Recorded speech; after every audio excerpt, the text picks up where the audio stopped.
I quit trying to kill it probably 3 or 4 years ago. I've gotten smarter, I guess I'd say. I try to go just use my head, and I know that if I just keep that thing moving and don't stop, that's the key to winning this race as far as I'm concerned. I mean, I've tried slaughtering it when I was younger, and I mean, I've come close to winning it, and it's like you always want to just dominate it, but this is one of them races that you just need to use your head and keep it together. That's the most important thing.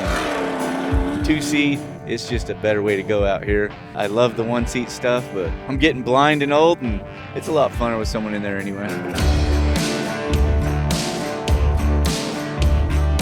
There's not a whole lot of things different. We added bump stops to the rear of the car. I got a lot bigger shocks, and of course you can see we switched to ADS. They build a real nice shock that's made right in my home state. We switched up to billet, trailing arms, knuckles, and A-arms. Get a little bit of weight out of the car and less fabrication. The length on the car, we went a couple inches longer than kids' cars. I'm actually 4 inches longer than my old car.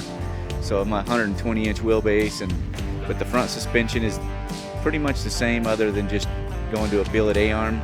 Then the rear, we got more up travel in the rear and a little more travel. Then we switched up to a big block in the car. Not for more power, but the LS, we were stringing that thing out, and it's just high maintenance, and it's getting harder and harder to get cranks. This big block stuff, it's laying everywhere. Everybody's got it. I'm loving it so far. As long as we can get it finessed, I feel like it's gonna be just as good or better than the other cars. You can feel the weight in the rocks. This car's a little bit heavier than my old car. And that car, it wasn't so hot in the desert. It kind of ricochets around because it is lighter. It didn't have as much travel. That whole first lap is desert. So just keeping it up there with all them guys and having something that's going to be efficient to get me to the rocks first, that's the key.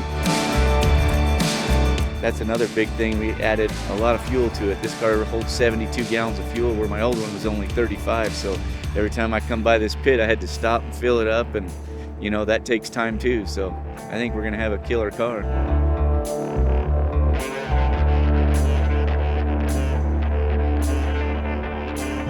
The competition's definitely getting better and better every year, and I think this is going to help me be more competitive, having someone in the car to get out and do stuff. Even when we got to change a tire, I used to be able to throw them things around pretty good, but I'm getting older and it's heavy.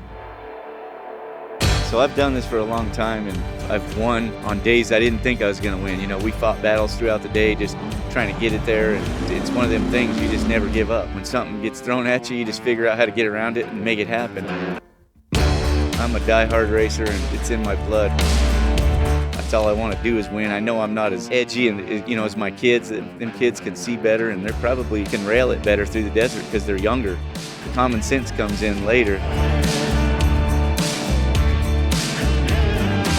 I'm here to win, just in a different way. I'm not gonna say I'm gonna dominate anything, but I damn sure ain't gonna be driving around like Miss Daisy.